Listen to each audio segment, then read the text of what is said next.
It's the sound effects they're adding as he progressively crushes more of the guy's balls. Like, just go back. It's like, what is that? What sound effect are you using? Like, surely there'd be no sound. You'd just be a pain. But it's sort of like.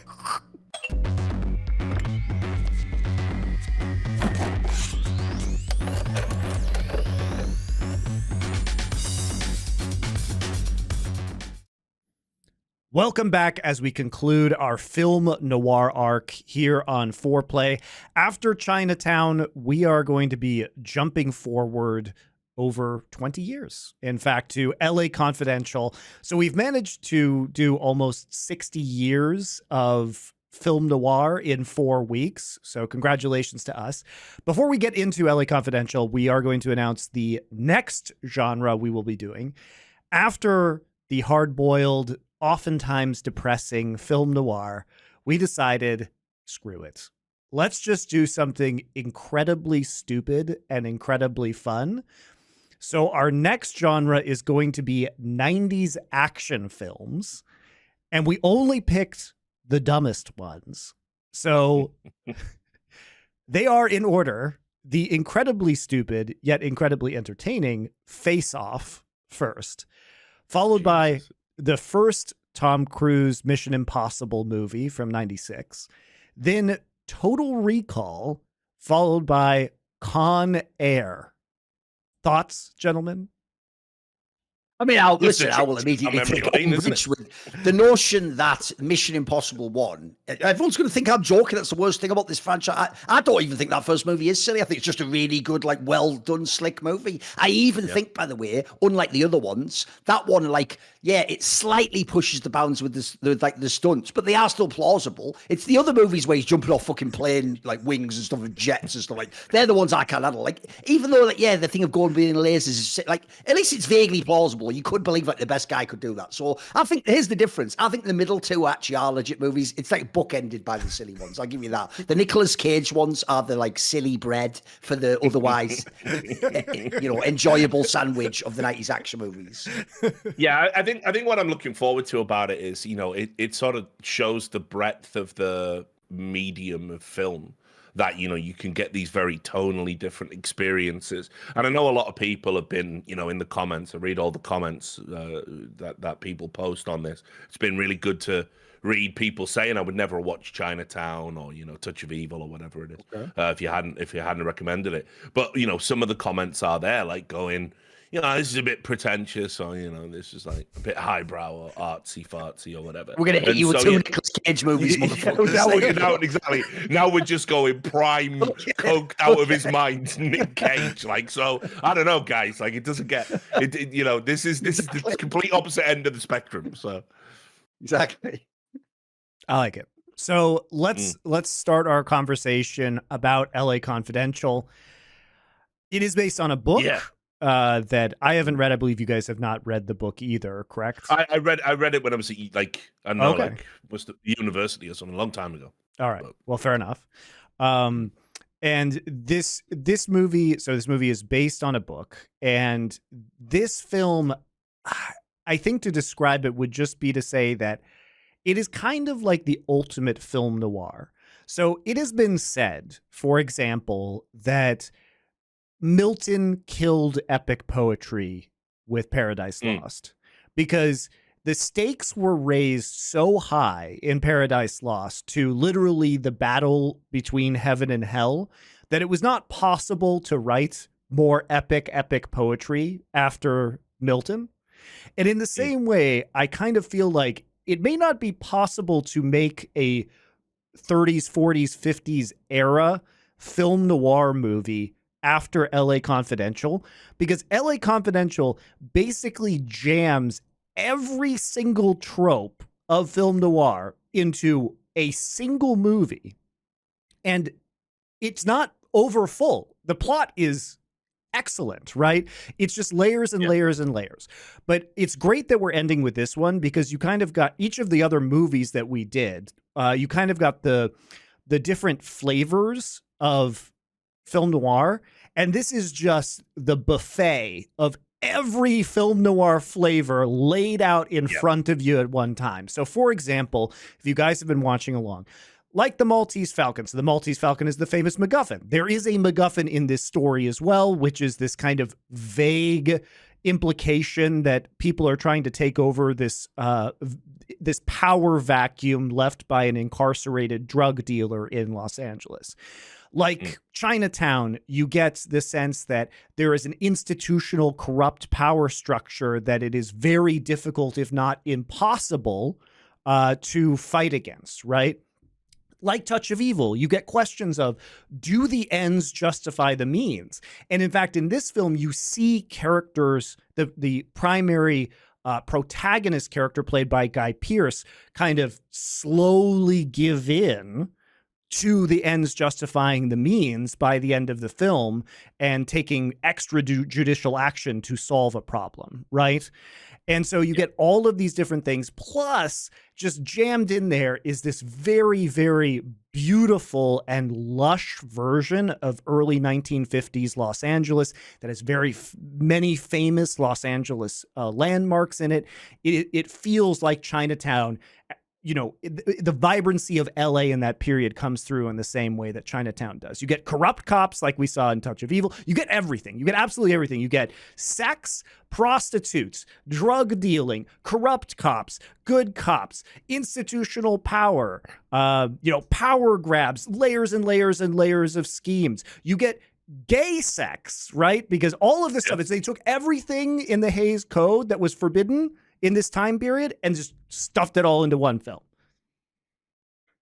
Yeah. I mean, look, the reason this movie works is because it's a love letter to all the noir classics that came before it. And you know, when they put this together, the reverence they had for the genre and all the kind of source material, you know, of the original James Ellroy novel, it really shows. You know, they go and they get Jerry Goldsmith to do the score. That's Jerry Goldsmith who did Chinatown. We didn't talk about it during Chinatown, but yes, very famous, like muted trumpet score whoa, whoa, whoa, on the streets. It's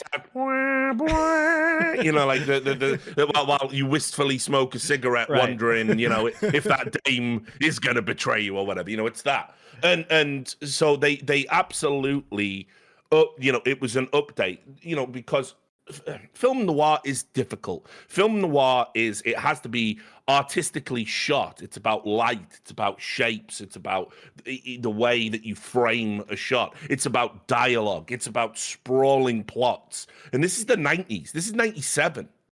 Now, there's probably an argument to say if the late 90s weren't having a post-Pulp Fiction cinematic renaissance, you can't make this movie. Because 97 is a stellar year for cinema. And if you go and you look at the films that came out in 97, of which this is one of the best, you've got Boogie Nights, you've got Jackie Brown. You know, cinema's back in 97. And so, you know, what this does is it takes a genre that was dead, it brings it back to life, and it does it in a way that, you know, it can only happen because cinematic tastes are kind of getting back into, I like a sprawling storyline told from like multiple angles. I like having to think about multiple timelines. You know, you had, you know, this is a precursor to stuff like Traffic, you know, where you have multiple color palettes denoting multiple stories and timelines. Movies like this brought back high art cinema, and when you're watching this, it's really lush. It feels like a movie from another, like it's timeless. It hasn't aged at all. It's like it was really fresh to rewatch this. As I said before we hit record, I watched this movie twice. This movie is the only one I did it for. Yeah, this movie is just so fucking good. And it aged so beautifully. And it was nominated for Best Picture in 97, which lost to Titanic. I personally believe that Titanic has aged very badly, and that this has aged significantly better in hindsight over the last 25 years. And I think that's one of the I don't know what you said, it's aged. Like Titanic wasn't good the second it came out. Like, True. He's dead on the vine. What are you talking about? Well, you know, it can be both bad and age badly. Okay. The other thing about this movie to me is like the joke is like the actual decision on this particular one of us to go chronological order was perfect, because it would actually suck to talk about this one out of order with all the other films, because actually it's perfect. It also follows Chinatown, because the joke is when you watch Chinatown, you think all the stuff Monty said in the intro, they're like, right, you don't need to make another film noir. Also, you've broken the whole Hays Code. We had some violence. We had some like dark element. You think, right, that's it. You don't need to make another film noir. But what you find out is it's great if you actually watched and followed the weeks of when we did this, you fans watching, you watched Maltese Falcon and you come to this one now, when you watch Chinatown, you're going to think like, fucking hell, it's a bit violent. Wow, they're really unleashing it. It's nothing compared to this movie. They take everything and Spinal Tap, they do put it to 11. Every single aspect. Drugs, sex, corruption, institutional problems, raw violence and stuff like that. Like you said, they put everything to 11 on this one. Like this one really is that you're saying, it's like it's like 2001 A Space Odyssey to like sci-fi. It's like you can't really go beyond this. It's like they've reached the limits of what's possible within the concept of the story. And also, I agree with what you said at the outset. Even though, by the way, if someone goes and looks up the running time for this movie, just like Chinatown, you're going to see it's quite a long movie. They're both like about 2 hours 15, 2 hours 20 minutes long. Neither of them do you ever watch and go, fuck else is dragging, what's going on? Again, there's so much happening, but it's just so, essentially it's so palatable to me. Like it's so easy to watch. I will say at the outset, one thing I thought was unusual about this movie is one thing I've learned over the years is it's the difference between watching something just for like raw pleasure passively and trying to actually like engage with something. Because what I'll say about this movie is I think a mistake a lot of casual fans make when they don't have the vernacular, they don't understand technical aspects of filmmaking, is it's like music. You'll have people where they're like, oh, this guy's like one of the best guitarists ever, and they don't know anything about how technical guitar player, but what they mean is I like the sound he makes with his guitar. That's different from if you're actually a really good guitar player. So what I would say about this movie is I don't actually think the director of all the ones we've done, I don't think the directing's anything crazy. Like actually I don't think this one has like that many like beautiful shots or whatever. That was nothing I was really thinking during the movie. But the thing is, the script and the cast is so fucking phenomenal in this movie. I never ever thought about the fact it wasn't super artsy compared to some of the other films, you know. So I actually think that's the one aspect maybe a film noir that doesn't have that much, because it's full color, and it is for me very much more about the story and the acting itself. I didn't see it as much for things like Chinatown. It just has loads of beautiful shots. You can tell this guy's like a master at work. So that was the one aspect, the one knock for me since she's a director. Everything else I thought was mega. Like actually revisiting this movie, I was shocked how good it was. I remember watching it at the time and being like, this is a pretty good movie. Obviously, I knew the cast was banging. Like you say, it's aged fantastically well. Like when I actually watched this now, I was like, this should be actually one of my favorite movies. It's a fucking banger. Yes. It's so good. And the casting too was crazy, because you have to remember that Russell Crowe and Guy Pearce were not really famous actors. This is what I want to get into, Monty, because I actually looked this up so I can confirm it. The reason why this movie ends up being awesome is this. It's a principle I've noticed in sports. So anyone who knows American sports with the draft system and the salary caps, right? The real problem with those is it's not like Counter-Strike. You can't just pick like the 5 best players and make a super team. In those sports, usually when you have a super team, you have to get lucky. You have to like draft a guy and have him on a rookie contract. Then you have to get the guy in the middle who's actually should be worth more, but he was undervalued at his last team. And then maybe you have your one guy who is your superstar and you've signed him to the max contract. And if you get lucky and you get them all at the same time, you get some team like that Kansas City Chiefs team a couple of years ago where like it was way better than it should be because like Mahomes is on like a rookie contract. Basically, it's like that, Monty. If you go and look, of the 3 main actors who the joke is, they can all be leads. This is like when someone does an album and every fucking track could be the single that's number 1. It's outrageous. You've got 3 fucking 1A leading actors in this movie. But the reason why, Monty, is exactly that. If you look at the 3, the only one of the 3 that's actually popped is actually Kevin Spacey. Kevin Spacey's already done a bunch of his movies. He's right in the vein of like when he's becoming a massive star. And by the way, perfectly cast for this role as well. Then you go and look, Guy Pearce, this is almost like his first like real movie. He did like Priscilla, Queen of the Desert one from like Australia. That was like a very different tone, which no one would even recognize him from because it's such a weird movie. This is basically him getting introduced. Like I'll imagine whoever watched this movie in Hollywood, I bet after this, it's when like, right, put this guy in every movie. Like I'll bet he got loads of offers. And then the other one, Russell Crowe's like in the middle of the two. He's done like a few. He started to do some American movies, but he's still not a giant figure. And if you just look at the films Russell Crowe makes after this, these are the ones that put him to the top, like The Insider, Gladiator, it all just comes out. So I think they essentially catch all 3 almost in the perfect time frame. Because like I say, it's not like this is where you're doing like a Scorsese Irishman where it's like, let's intentionally put all these like super old actors. No, they just cast this movie as far as you can tell. Normal Hollywood casting, you pick the role. But that's what's also aged insanely well. This is like that, and the analogy I would give is this is like in the UFC when someone has like a track record of fight wins, but then the people they beat actually become greater fighters later. So when you look back in history, you're like, fucking hell, that resume is insane. Like now this looks like the greatest casting ever, but at the time in Hollywood, actually, some of these are gambles. Some of these are like someone using a bit of the eye, or I could see him in this role. Now it looks obvious. Like I say, they're all 1A leading act. Well, Kevin Spacey did himself on that one, but at the time he actually was, believe it or not, once upon a time, a bona fide lock fucking stud actor, and I think all three of them are amazing in this movie, by the way they're cast. And I've got to say as well, on the point of just the casting, a masterful supporting cast as well. James Cromwell's fucking great in this. Yeah, Danny DeVito's fucking great. James Cromwell, to give him his flowers. I mean, I think for a lot of people, he's just that fucker from Babe, the pig movie. But like he is I'll do. Yeah. That'll do, pig. That'll do. Yeah, exactly. But he has a run in the 90s where he is the go-to dude if you need a stern Irish authoritarian figure, and he's in a ton of great movies. Slash prison guard slash give me a break. The Green Mile. He's in Deep Impact, that fucking Meteor movie. He's in iRobot. One of the great quotes from that movie that I would use about esports is just like, "I'm tired, boss. Richard, I'm tired, boss." Yeah, I know. I can't do it anymore, real tired. That's how I feel, mate, every time I'm on the internet.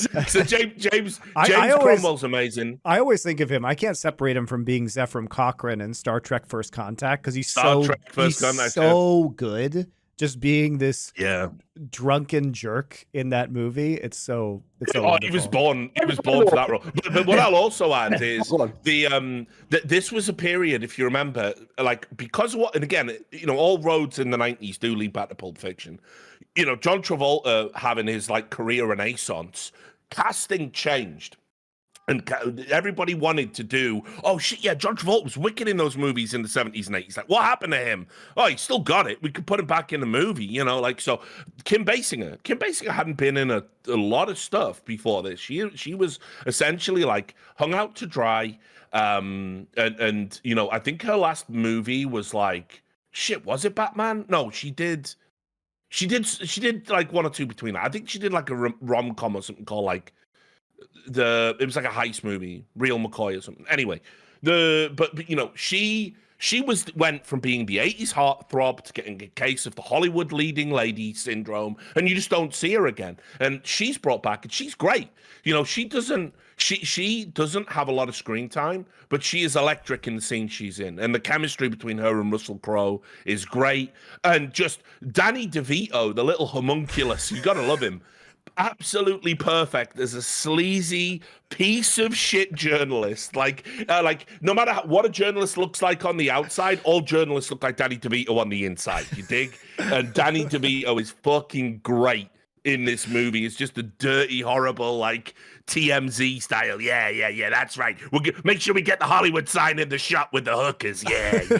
It's fucking brilliant. I think the best part of Danny DeVito is amazing too. Yeah, I think the best part of Danny DeVito in this movie is just the voiceover, framing that he does, because you don't see a lot of that kind of voiceover narration, but him doing the like writing up the articles to his readers really sums up what happens in the movie and reinforces it in your mind, and is a really effective piece of storytelling. And making sure that you have all the plot lines clear within this film, and it's just so delightfully 1950s trashy that it's just so entertaining when he's talking about on the QT and very hush hush. It's just it's so iconic. I'll get into that because I wanted to do this film real justice. I always bone up. I treat these like little homework assignments. So I've got lots to talk about in terms of how authentic it is to the period, and that is informed by James Ellroy and what Ellroy used to do with his books. But first, it's drum roll. It's the time where Monty tries to summarize the sprawling, insane, convoluted plot of this film. Dude, Good luck. it has been so hard The Maltese Falcon was easy, but basically every other one just gets more and more and more and more complicated. Like, you thought trying to sum up Chinatown was difficult. Well, this one is virtually impossible, so I'm just going to skim over it very quickly. Just Hail Mary. Okay, so here we go. So basically this movie is about three kind of rank and file police officers played by Guy Pearce, Russell Crowe, and Kevin Spacey. Guy Pearce is the honorable one trying to do everything right. Russell Crowe is more or less a thug with a heart of gold, let's just say. And Kevin Spacey is a vain cop who like moonlights as a police advisor to a television show, a police procedural television show. So, which itself is intentionally film noir, by the way. If you think about that, they've intentionally put that it's so within meta, the movie. dude. It's so fucking meta. Yes. So he basically, and he is the one who is making arrests for Danny DeVito's tabloid. So Danny DeVito basically tips him off so that Danny DeVito's character can take photographs and get the stories of the arrests. So the level of corruption here is just absolutely bonkers. James Cromwell plays the police chief or captain. He's not the chief technically. He's the captain who is heading over a branch of the Los Angeles Police Department. Effectively, this starts with a real world event that actually happened called Bloody Christmas, which happened in the 50s in Los Angeles, which was, I'm sure we'll get to that, the beating of this very brutal unnecessary police beating of a bunch of Mexican-American residents of Los Angeles. This kind of spirals into multiple layers of conspiracy. There's a guy named Pearce Pratchett, I believe, and he is basically running a prostitution service that is using plastic surgery to get prostitutes to look like 40s and 50s era movie stars. And so there's a whole subplot with Kim Basinger, who is supposed to look like Veronica Lake. The driver of the story is the MacGuffin I talked about earlier, where there is a gangster, a mob boss, an organized criminal named Mickey Cohen, who is put, like Al Capone, was put away for tax fraud and avoidance, basically. So there is a power vacuum. And ostensibly, the captain of the police, played by James Cromwell, is using Russell Crowe's character to intimidate people who are coming into the city in order to try and fill the drug dealing hole that this guy has left. But as we find out later, it is actually the captain who is trying to fill the drug dealing hole with his goon squad of former police officers that he is having doing hit jobs on Mickey Cohen's lieutenants.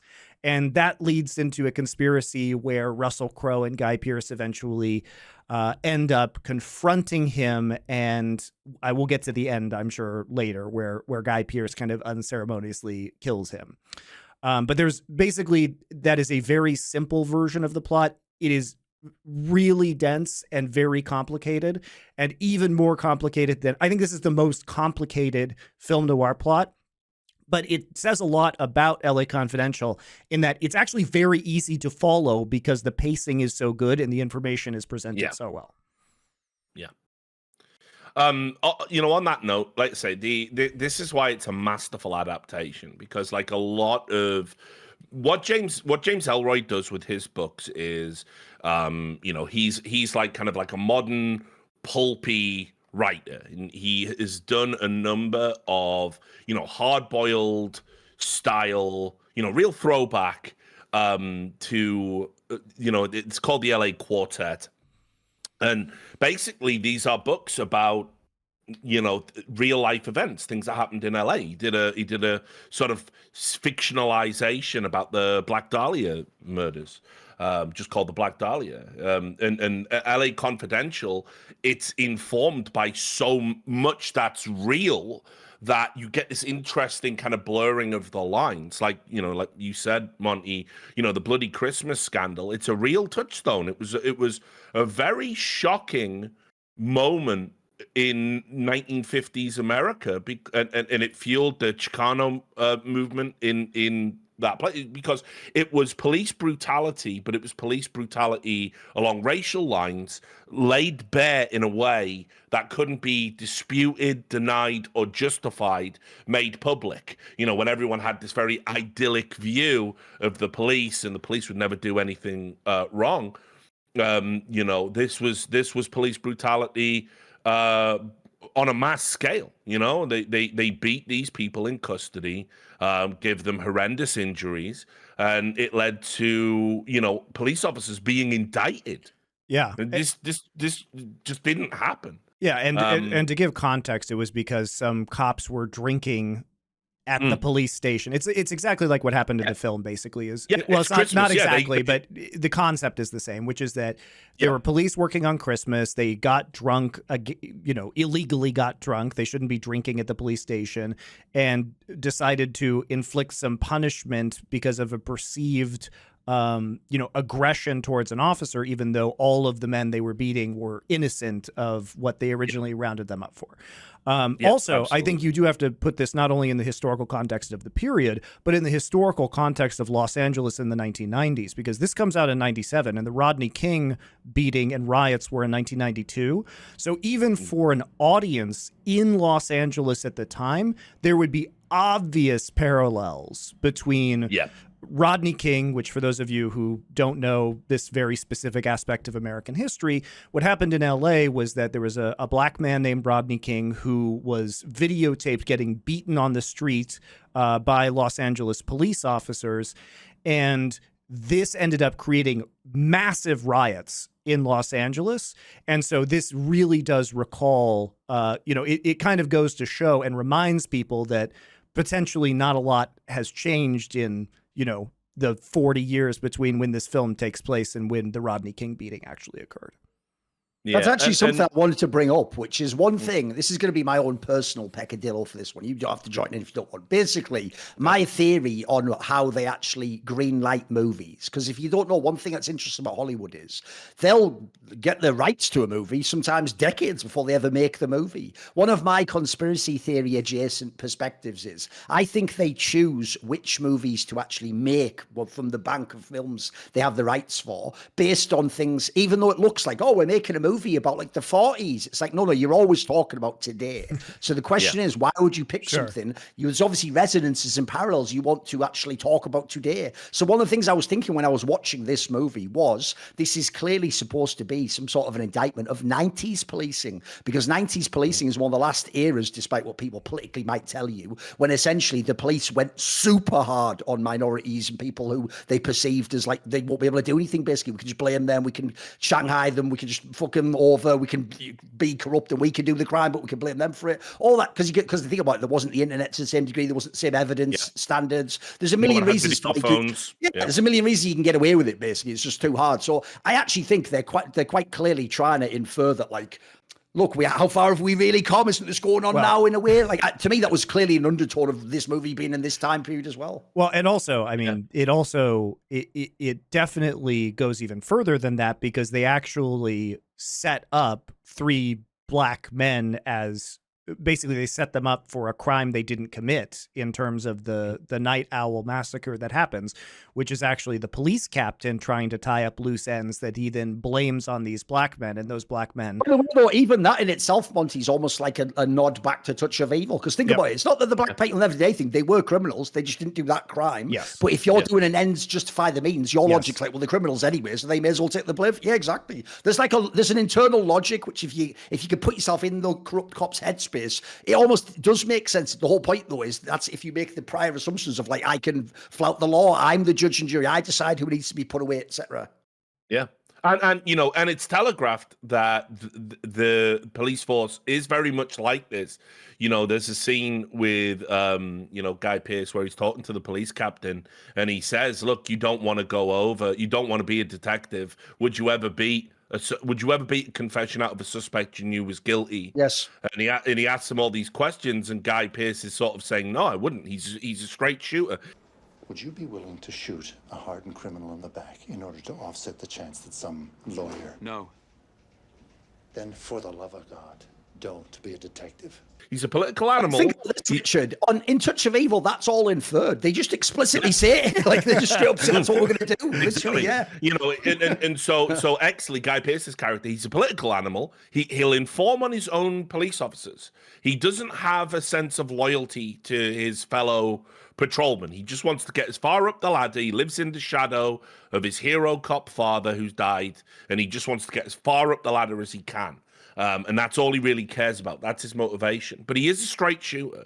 Meanwhile, at the opposite end with Russell Crowe, you have a guy who is so damaged by what happened to him as a child, which is he got chained to a radiator and had to watch his father beat his mother to death, and just was left there with a body, that he is so filled with this righteous anger that he uses the badge as a way to essentially, you know, like if he sees you beating a woman, he'll beat the shit out of you. He'll plant evidence on you. He doesn't give a fuck. He just wants to put the bad man away because of what happened to him as a kid. And it's sort of interesting that, you know, while I think those are like very broad archetypes for like personalities, it's not the most complex character motivation.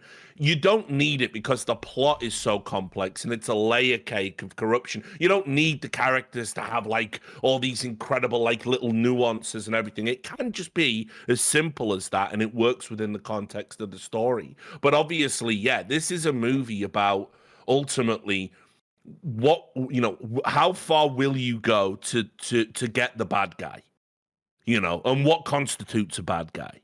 And there's a lot of very interesting shades of gray where, you know, right up until the end, when it does a pretty much about turn and it becomes very clear what the moral code is. A lot of it is very morally ambiguous up until that point by design. And that's true to the source text as well. Right. By the way, there's so much to talk about in this movie. I'm sure we'll just be bouncing around on different points, so we can't all just stay on one point and fully mine it, but we'll just keep going as we do. So on this point you're talking about, that's also why I think it works, is because essentially it's like you have three leading men. They do it by committee. That's why it actually works that they're all these different archetypes. Because to me, when I see this, like, I don't know if any critics like critique that part, but if they did, they're fucking morons. Because to me, this is like Dostoevsky. They're intentionally supposed to embody different philosophies. And then what you want to see is, if you put them in the little lab experiment, how would they interact with each other? And the other reason why they need to be distinctly different is because that's why the story can unfold the way it does, because they have three different approaches to policing. So, for example, like you say, the Russell Crowe character, he's essentially like some Batman figure, isn't he? He's so traumatized by what happened in his youth that he's acting out that trauma over and over again as a way to sort of like soothe himself or find purpose in life. But what's funny about him is the way he's been corrupted is beyond specifically, like you're saying, saving women. Aside from that, he doesn't give a fuck. He'll just be used as the blunt instrument of like any corruption.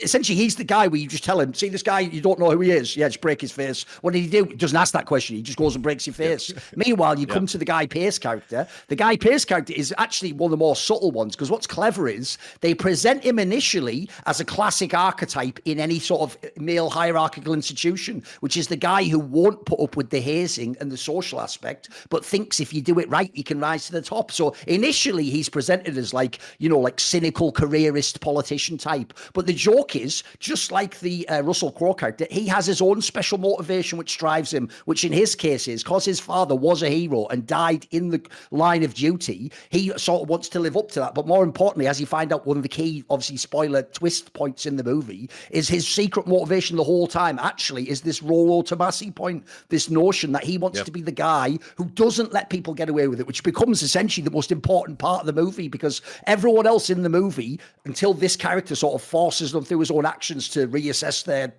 priors and what they think about the world, everyone else has come to the conclusion, like all film noir, like you can't really fight the system, you know, you get a little bit of good and you have to do some bad. Essentially everyone else has decided that, whereas the joke is the Guy Pearce character essentially in theory cannot do that, although at the end obviously he has his own compromise. And then obviously the one for Kevin Spacey, what's funny is they even explicitly have him say in the movie and never explain why did he become a cop. He even says, I don't know why I'm doing it. And essentially he's the guy where, to me, he's the guy where it's like he clearly wants some aspect of fame though and adulation for it. That's why one of the things they hint at but don't explicitly say is when he's around that Badge of Honor thing, he really just wishes he was the lead actor in Badge of Honor.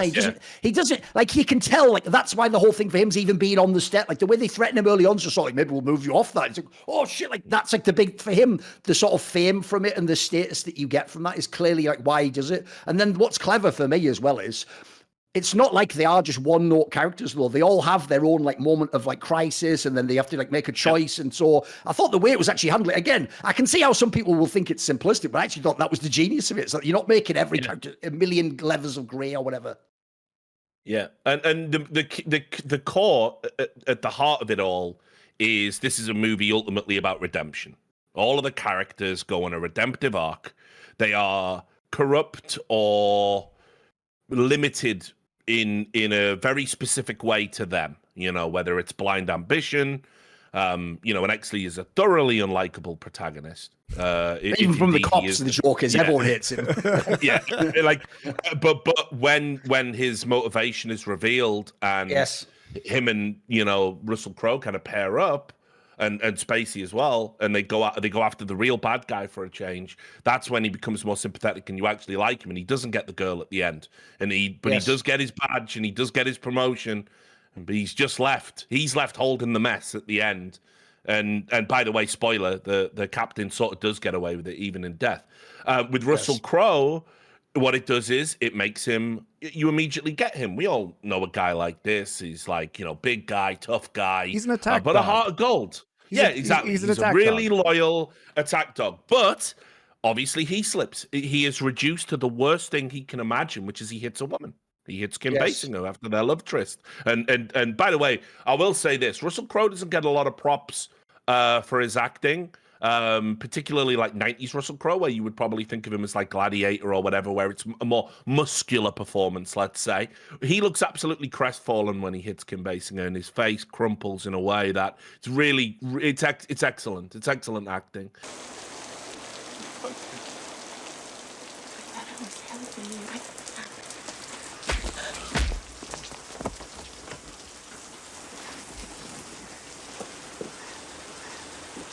But, that for him is the worst thing he could possibly be.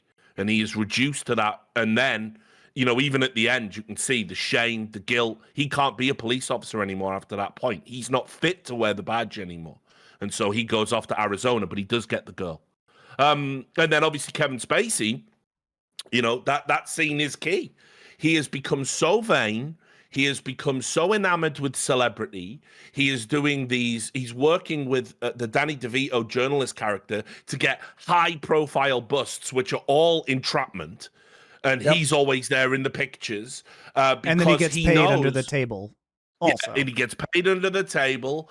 And, it's like there's a scene when, the two key scenes are where he takes the bribe and then he pushes it back and he leaves it. And then he says, I don't remember why I'm a police officer. He's totally lost. He's just got lost in the sauce. Why'd you become a cop?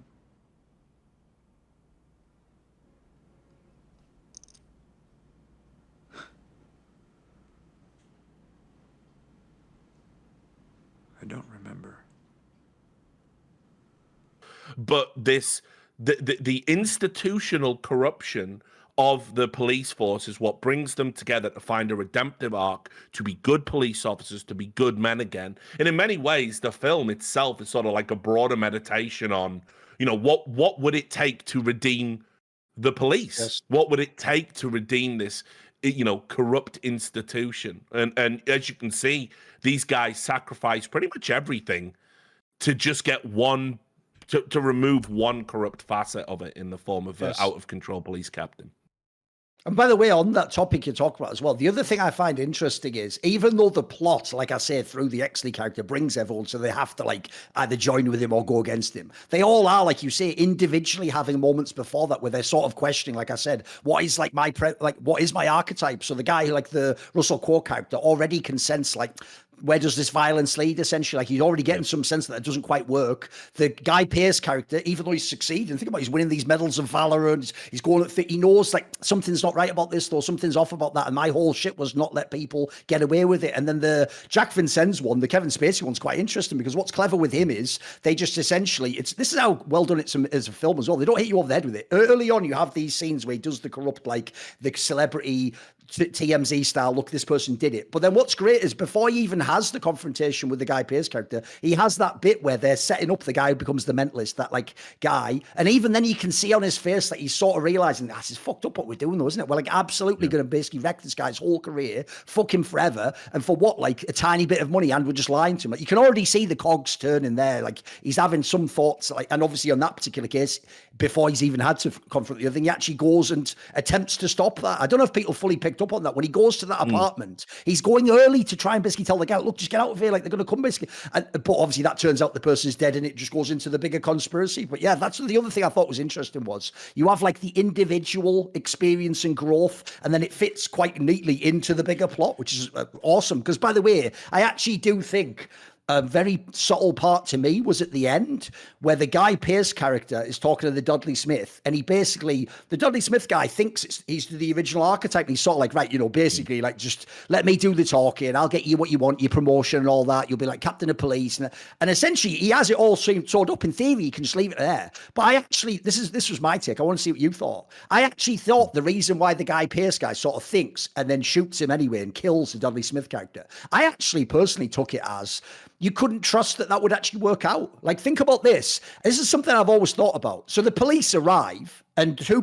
cops are there holding up a badge, right? In what world, Monty, would they arrest the police chief and take you off and question? They wouldn't. The first thing they do is go to you, like, what's going on here? And so actually, I always thought, despite what he says there, if anything, you'd actually be risking that the Dudley Smith character just gets away with it outright. Like, in that scenario, he's in control of the police force. They haven't checked the evidence yet. It's going to take, remember, because of the plot of the movie, you're going to have to unravel a lot of evidence to really prove it was him and what he was doing. Like, I actually thought in a fucked up way, to bring it back to what you said earlier, that was almost like the moment that the Guy Pearce character realized you actually can't do it by the book and you have to get your hands dirty. Like, basically the joke is I have to kill him because otherwise maybe he actually gets away with it legit, because he only gets away with it in spirit, that they do the thing where they have to make him the hero or whatever, you know. But here's the thing, Thorin, my question to you is, what evidence?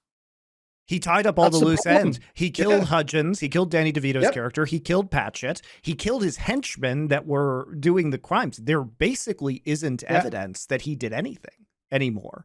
No, and exactly, I also think it just plays into Exley's character that, remember the whole conversation we already discussed that he had with James Cromwell was that, are you willing to do the thing that is necessary in order to make sure that the bad guy takes the fall? And I think he realizes in that moment that there are no witnesses to what he's about to do.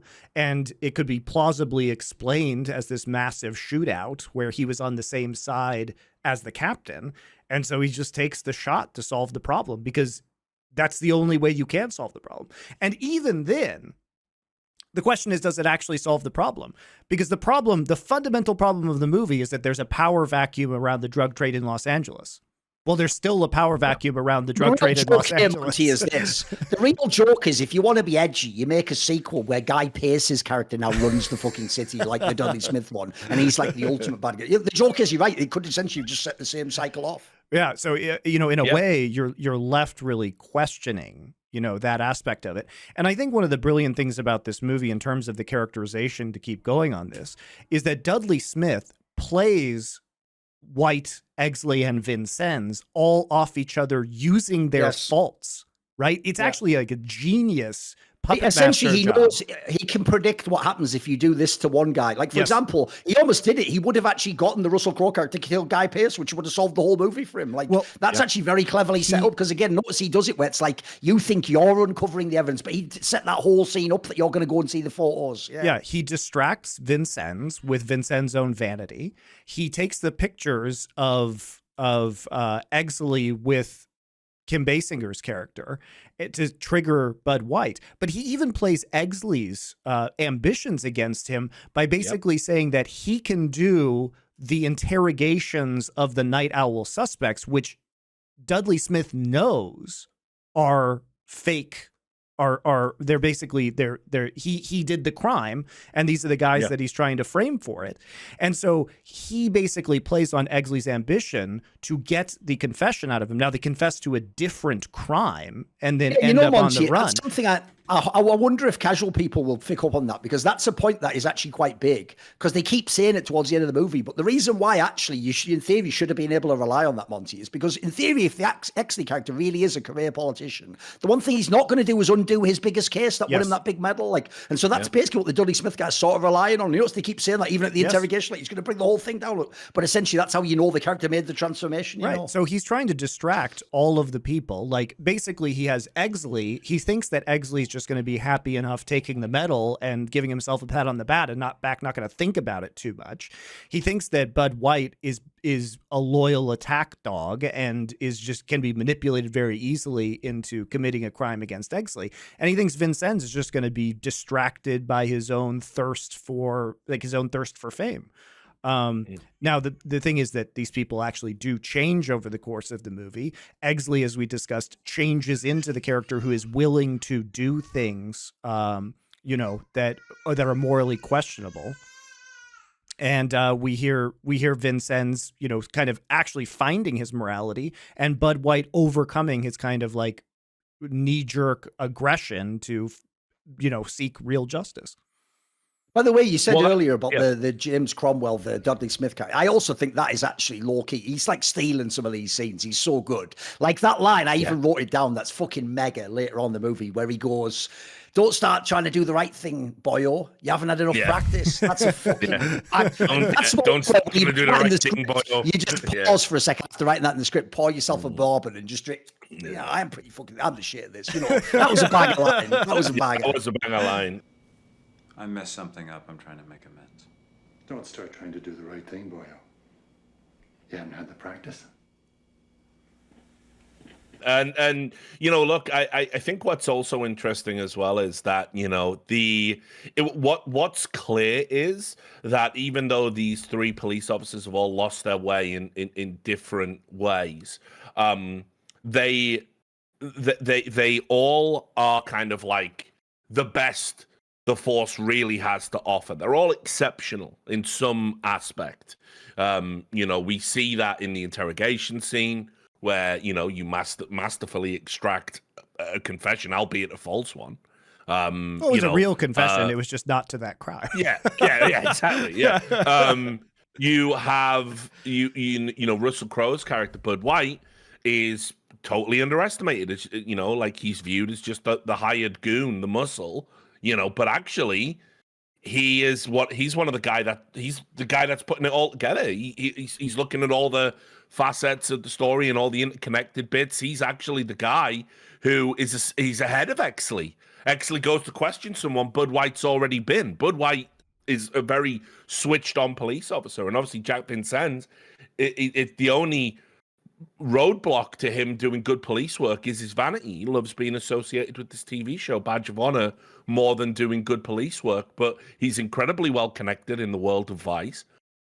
He can get ahead. Again, without him and the Rollo Tomasi aspect of it, the whole story doesn't come together. So I think it's kind of interesting in the sense that these characters are very flawed, but they're flawed, sort of unto themselves. But actually, when it comes to police work, they're all capable of being, they're better than all the humps and the drunks that you see at the start, wailing on some Mexican guy in custody because they heard a rumor that some dude might have lost an eye or something.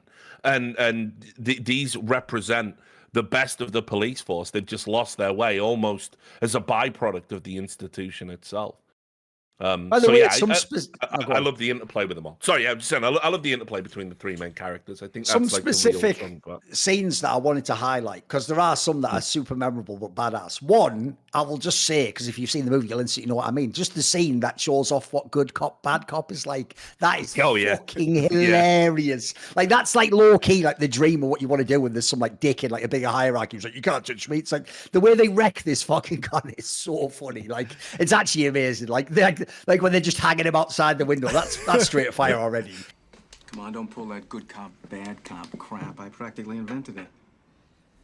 So what if some homo actor is dead, huh? Boys, girls, 10 of them get off the bus to L.A. every day.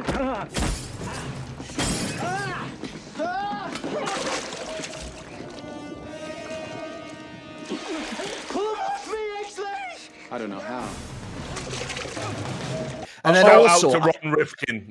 What a great! If you ever need a kind of, if you ever need a kind of wormy, pathetic company man, yes, he is the go-to guy for that. Done it in a number of movies. He was in The Negotiator, same shit. Love him for that. And then along similar lines, because they set up the Danny DeVito as he is the ultimate slime ball. If people don't know, by the way, this is one of the interesting things is that in the era of the original film noirs, like Maltese Falcon, that's when actually Hollywood did have this fucked up, spotless image of like, it is this like, you know, field of dreams that you go to as a young, naive person, and maybe you can make it. As by the way, spoiler in this movie, just look at what happens to the fucker who plays the mentalist. Look how he gets turned out. Yeah. That's what actually happens to you. All the Kim Basinger, these are what really happen to you when you go to Hollywood. You get fucking chewed up like that and spit out the bottom of the system.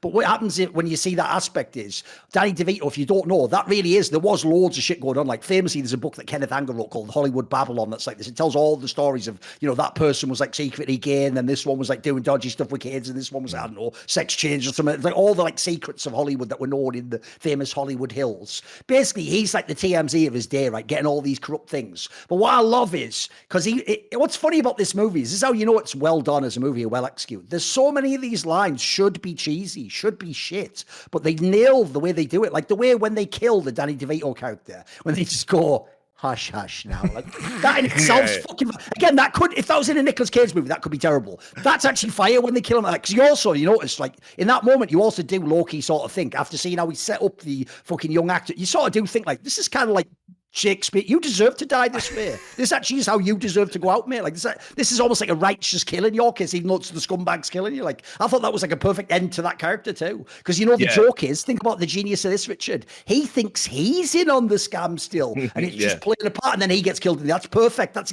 basically you got done to you what you did to all those fucking other people. That is like thematically a brilliant ending, I think, for him. Fellas, Dudley, we had a deal. You and me and Patchett, we're a team. We're friends. Hush, hush.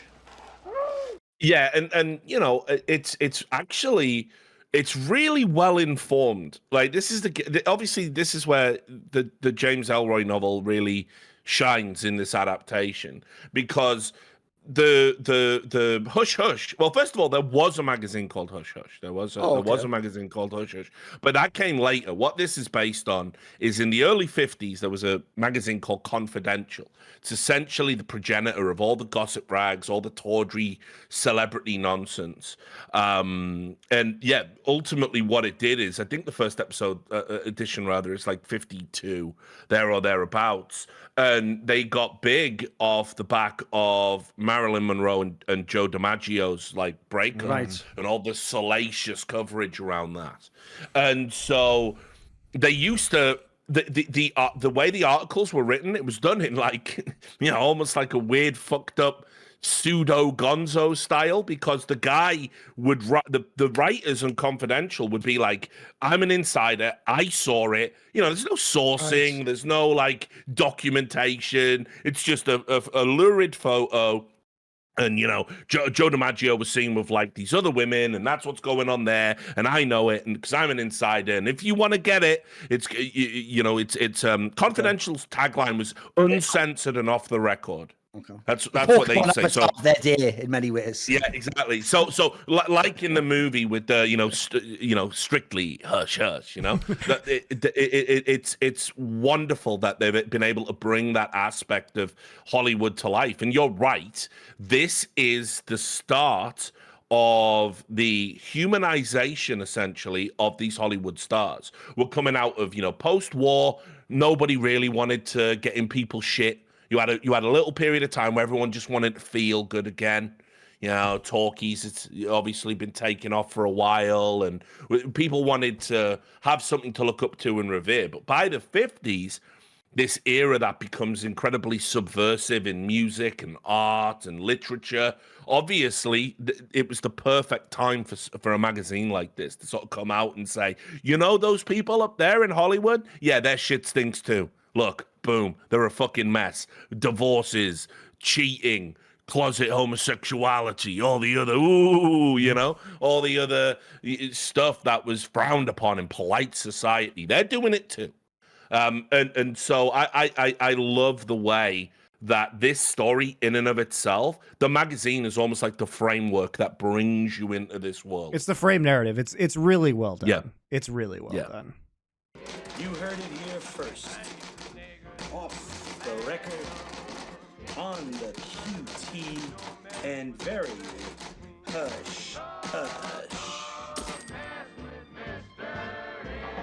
By the way, since we touched earlier on the soundtrack, I also think if you look, the genius of how they use the soundtrack is, first of all, it is apt, like it is like the soundtrack of what like would be 40s or 50s music to a movie. But what they do is they do that classic modern day postmodern thing of, if you listen to the lyrics in certain scenes, like the scene where the Kevin Spacey character finds the dead gay actor, for example, essentially they use like how upbeat and like light-hearted and it's all about romance, the songs. If you listen to the lyrics, they have like a dark like contrast against what actually is happening. It's all about, I'm finding myself and all. It's like, and essentially like the tone shift is so off, like the contrast, which is apt to the movie anyway, but it just shows like this movie isn't a 1940s film noir. Like this is a modern film where they can be really dark in that regard. Also, by the way, just as an aside, even though I understand there are only so many ways you can bandage your nose, mate, when they show you that first woman, that looks like the exact same nose bandage that the fucking Jack Nicholson character had in China. That must be an intentional reference. Second I saw that, I thought, I hope people know, and I'm actually glad in this series we watched Chinatown was the last one, because you're going to now know, like I'm not saying, remember that old movie that you're not going to remember. You're going to remember, the second you see it, you're going to go, isn't that the same exact bandage he had on his nose, basically? Like, it's iconic, isn't it?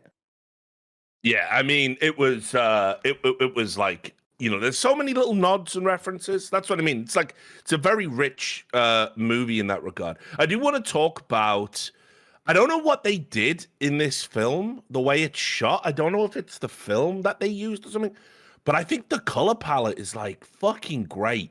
It's so good. It really pops, doesn't it? Yeah. Yeah, it's like it really dates it in the period. Yes. Like I was watching it, and like there's a scene where Russell Crowe, I think he goes to, it's when they find the victim, the woman that's been like tied up from the night owl shooters or alleged night owl shooters, and and just everything, the browns, the way the beiges in the frame, it's like looking at a photograph that's still vivid, that hasn't faded, but the colors are so era appropriate, and it's just great. The film just looks so good. It's like, it's actually a common thing people complain about. Like on forums, a lot of people say that like the modern digital era of films, the colors palettes are all fucked up and too dark and stuff. Like, I actually thought the same thing. It's super vivid, isn't it? All the color, Well, and it's really, even like the lipstick pops on this character, or the framing when they first introduce Kim Basinger on Christmas, and she's wearing that like beautiful hood, and like the shot of her just looking insanely hot in the hood and the cape with like her lipstick is just very iconic. The joke is, one, she looks better than Veronica Lake even did. So there's that anyway. And then two, actually the joke is, this almost shows it. What's funny is black and white is so iconically associated with film noir, and everyone loves the shots and the light. And like you said, basically people don't know, if anyone likes Sin City, the stuff Frank Miller did, he just was a fan of film noir. It's all about like negative space and how like a light hits something and a shadow. Like that's one of the most iconic things. But the joke is, like, I always thought the real reason how black and white works is because the joke of black and white is nothing's really black and white. It's all part of the grey colour spectrum, and that is essentially what the moral of the movies always is. It's like everything's corrupt and twisted. So, but the joke is, when you actually watch this movie in Chinatown, you realise, mate, if they could have done it in colour, they should have back then. Like, they didn't have the tech, obviously. This looks fantastic with the colour. Like, as you're saying, if you put the same movie in black and white, Kim Basinger would be like half as good, because part of it's like that, those like incredible, like stunning blue eyes, and then the contrast of the blonde. Like, she's basically the ultimate Hollywood blonde actress. Like, she just looks straight fire in this movie. So I thought she killed it. And yeah, I actually thought of the color palette and just made me realize, like, mate, imagine if you actually could have had those 40s movies in full color. It would have been sick too. I also think that So the other thing, I want to just throw this in. The other thing that's weird is considering how many film noirs are in LA. Well, if you came like we do from England and you'd never been to LA, you wouldn't know. Like, remember, LA is actually an incredibly bright place. It's the sunshine all the time. It's actually weird that the joke is when I watch those movies, you would think that was in like Chicago or something. You know what I mean? Like, it actually, the funny thing is when you watch this movie in Chinatown, they're going to the same types of locations they do in film noirs, but it's so different to see it with all the color and to see it by the sea and how bright it is. In fact, in some ways, Monty, I actually think that's actually makes it more sinister that you've got this beautiful, bright area, but then there's this super dark, seedy, and it almost works better with color, I think. Well, I think that's what they were going for. I'm pretty sure. I think the cinematography, the direction is good from a narrative perspective, but not otherwise remarkable. And the cinematography and color are great. But I think what really makes this movie in some ways is just the locations. Especially because a big part of why the color works and everything that you're talking about, Thorin, is that they pulled some fucking amazing locations from Los Angeles. Real places, by the way. Like, the Formosa Cafe, which is that Chinese restaurant where they're trying to talk to the snitch, is a real place that still exists in Los Angeles. And it is like the peak of like fake American chinoiserie with all those like red walls and like those very stereotypical Chinese elements, but it's done in a very beautiful way from the 40s and 50s. It's like the peak of that, the Frolic Room, which is a bar. Just for a second before we forget, on that topic of that particular room, that is one part that I do think was a bit sus in this movie. Right? Monty, famously, when you punch someone, it makes like a ridiculous sound. It doesn't in real life, like, right? It's the sound effects they're adding as he progressively crushes more of the guy's balls. Like, just go back. It's like, what is that? What sound effect are you using? Like, surely there'd be no sound. You'd just be in pain. But someone like... He's got walnuts in his pockets. Well, what are you fucking crying? And also, just as an aside, that's one thing about movies I've never been able to understand, Richard, is here's the thing, right? It's one thing if you like hurt me, but then you go, look, I'll do it again if you don't talk. It's where they don't like release your balls and you have to still tell them all the info. Why did they do that? Like, no one could do that. If you're like, look, it was him and more. All right, I mean, the dogs. Like, that part always is silly in Hollywood movies. But whatever, I accept the trope. I accept it. But that is a very funny point. Sound he's making, like. That's why I always love it in Casino when Joe Pesci goes, we even put ice picks in his balls. And it's like that guy wasn't going to give it up until they put his head in the vice. Like, that guy really was tough. He was. But so most of them give it up with a little squeeze.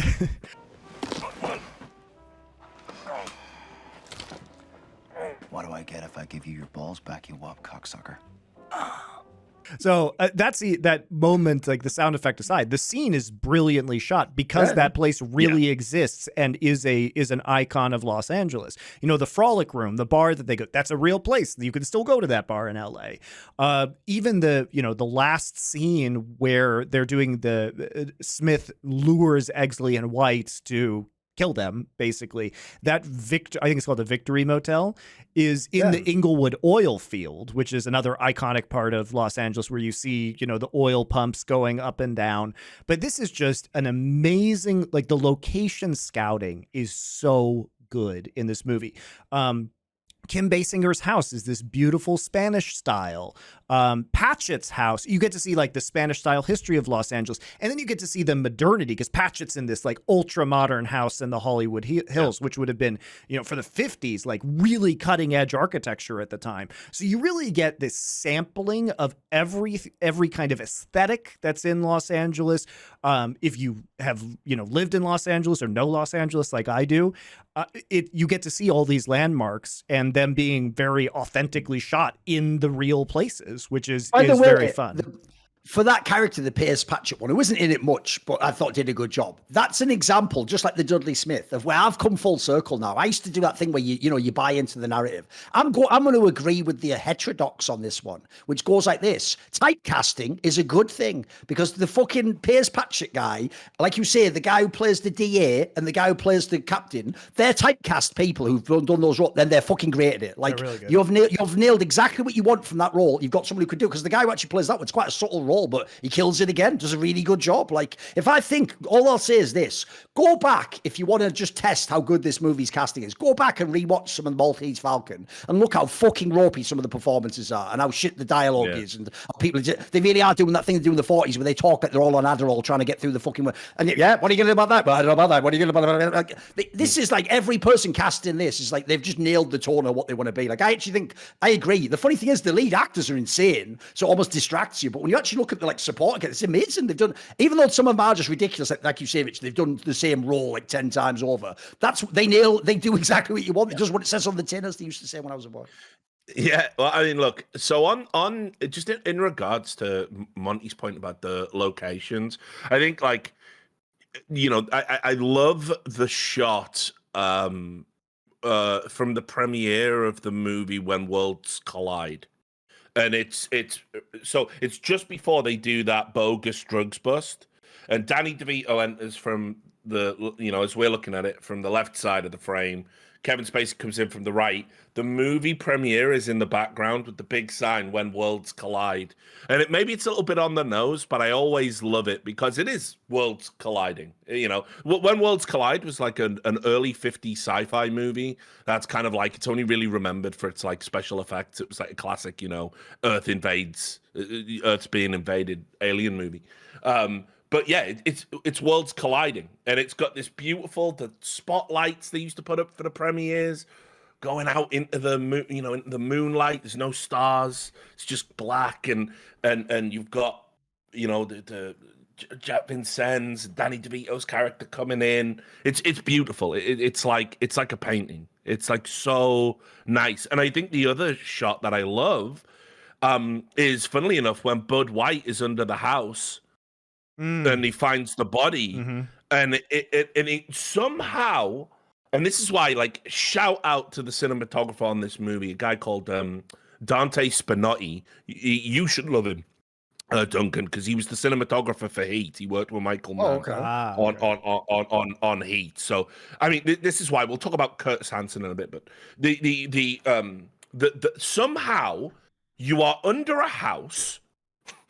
You know, like in this crawl space under a house, grubbing around for the smell that took you there. You find a body, and yet go and look, like, just pause when you're watching that scene.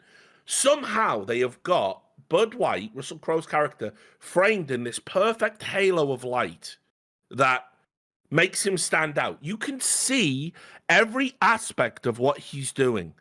You can see every fold on the blanket that's draped across the corpse. You can see when he pulls it back, the skin pulled taut. But it's meant to be dark. This is like under a house.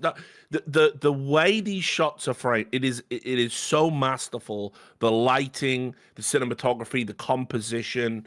It's a beautiful film. I mean, it's to look at. It's beautiful. But I have to say, you know, it's interesting because the director. Obviously, Curtis Hanson, you know, rest in peace, passed away about, I don't know, 5-6 years ago. He is the guy that did 8 Mile. You would not guess that watching this movie.